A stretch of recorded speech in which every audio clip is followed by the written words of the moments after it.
अऊज़ु बिल्लाहि मिनश्शैतानिर्रजीम बिस्मिल्लाहिर्रहमानिर्रहीम इन्ना अअतैनाकल कौसर फसल्लि लिरब्बिका वन्हर इन्न शानिअक हुवल अबतर सदक़ल्लाहुल अज़ीम। जज़ाकल्लाह। नाज़रीन, इस वक्त हम मौजूद हैं DNN के मरकज़ी दफ्तर में और आज हमारे DNN न्यूज़ के डायरेक्टर जनाब ज़ीशान शाह साहब उन्होंने दफ़्तर का विज़िट किया है। उनकी मेहरबानी, उनकी मोहब्बतें हैं कि वो अपने दफ़्तर में तशरीफ़ लाए हैं और आज एक ख़ास मकसद के लिए वो तशरीफ़ लाए हैं कि वो दफ़्तर में आके देखें।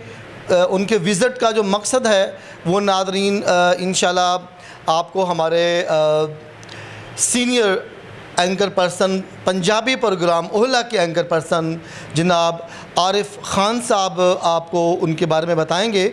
मैं सिर्फ़ आपकी खिदमत में इतना पेश करना चाहता हूँ कि हम ज़ीशान शाह साहब को एक तो दिल की अथाह गहराइयों से वेलकम उनको करते हैं और उनका शुक्रिया अदा करते हैं कि वो दफ़्तर में तशरीफ़ लाए।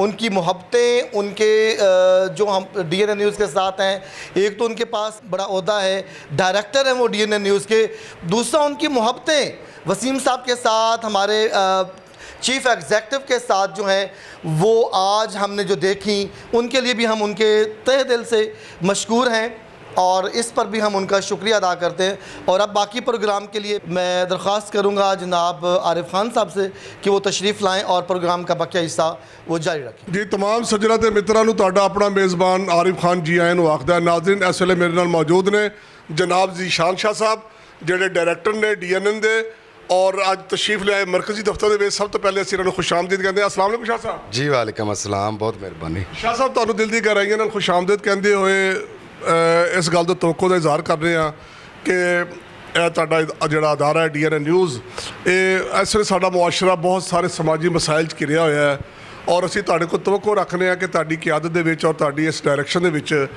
अदारा जिहड़ा है लोकां दे मसाइल नूं और मामलात नूं उजागर करने च अपना किरदार अदा करेगा। की कहना चाहोगे साडे सुनन वालियां नूं और साडी हुकूमत दे लोकां नूं कि जो साडे मसाइल ने इहदे उत्ते किस तरह की राय देना चाहोगे?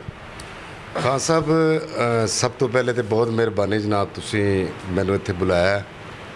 सैकेंड ये कि बाकी जिहड़े साडे मुआशरे दे विच मसाइल ने गे वो तो अलहमदुलिल्ला साडी जिहड़ी गौरमेंट ने पंजाब लैवल दी या मरकज़ी लैवल दी वो कर ही रहे नेगे। और थर्ड जिहड़ा साडा इदारा हैगा, असीं अपने ताईं कोशिश करदे पए हां कि जिन्ना साडे कोल हो सकदा है अलहमदुलिल्ला, मतलब कि वसीम हाशमी साहब दी क़यादत दे विच असी कोशिश कर रहे हैं कि अपने इदारे के थ्रू जिन्ने भी साढ़े पंजाब लैवल ते या पाकिस्तान लैवल ते कोई मसाइल ने कि जिन्नी कोई साडा है मामलात, मतलब कि असी उन्होंने चैक करिए, देखिए। इंशाअल्लाह ताला कोशिश है। बाकी तुहाडी वसातत नाल मैं कहना चाहांगा, अपने स्टाफ की मैं तारीफ़ करना चाहना। वसीम हाशमी साहब की क़यादत दे विच माशाअल्लाह बहुत ज़्यादा अनथक मेहनत कर रहे हैं। सुबह शाम साडी टीमां पूरे पाकिस्तान दे विच माशाअल्लाह वर्क कर रही ने तो इनू इंशाअल्लाह ताला मज़ीद अगर कोई कमी कुताही है तो इनू असीं बेहतर करने की कोशिश करांगे जी। नाज़रीन, चूँकि हुकूमत अपनी जगह मसाइल हल कर दी है और असीं समझने हैं कि असल जी हुकूमत पंजाब वज़ीर आला मरीम नवाज़ साहिबा की क़यादत कोई शक नहीं कि बहुत तरक्याती काम हो रहे हैं, लेकिन मीडिया का काम होंदा है कि लोगों के मसाइल के उत्ते आवाज़ चुकना और लोगों के मसाइल नूं उजागर करना। और ज़ीशान शाह साहब इस अज़म का इजहार कर रहे हैं कि साडा जिहड़ा चैनल है इंशाअल्लाह ताला लोगों के मसाइल नूं उजागर करने वास्ते अपना किरदार अदा करेगा।